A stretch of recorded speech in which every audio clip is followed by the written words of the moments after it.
मावळातील गुलाब शेतीला इंडिगोचा फटका बसला। इंडिगोच्या गोंधळामुळे फुलं विविध विमानतळांवर पडू नये। फुल उत्पादकांना 10 कोटींचा फटका आता सहन करावा लागतोय। मावळातील गुलाब शेतीला इंडिगोचा हा मोठा फटका बसलाय। इंडिगोच्या गोंधळामुळे फुलं हे विविध विमानतळांवर तशीच पडू नये, तर फुल उत्पादकांना सुमारे 10 कोटींचा फटका बसलेला आहे।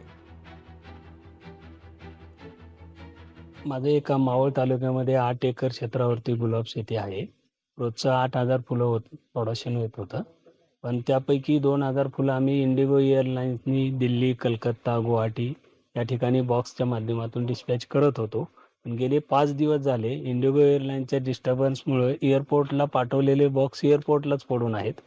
पर डे 2,000 फुलं 20 रुपये जरी केले तरी 40,000 रुपये पर डेचं नुकसान आहे। 5 दिवसापासूनचे 2 लाख रुपये जे फुलं आहे ते एयरपोर्टलाच पडून आहेत। त्याचे किती रेट मिळतील हे काही सांगता येत नाही। सी अगर पूरे भारत का हम लोग एस्टिमेट लें तो ऑन एन एवरेज पूरे दिल्ली जो कट फ्लावर्स हैं वो जो प्रोडक्शन है ग्रीन हाउस टेक्नोलॉजी में करीब 40 से 50 लाख फूल प्रतिदिन का है, और उसमें से 20 से 25% बाय एयर जाता है, जो कि करीब 10 से 12 लाख 15 लाख हम एवरेज ले सकते हैं, और मेजॉरिटी पुणे और बेंगलोर एयरपोर्ट से जाता है।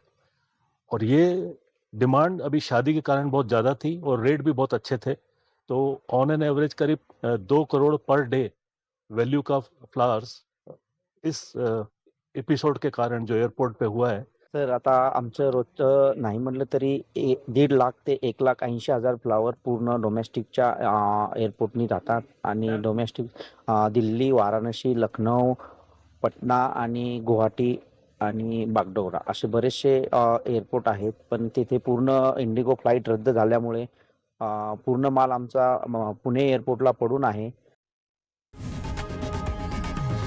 लोकशाही मराठी ऐका, पहा, जागरूक रहा।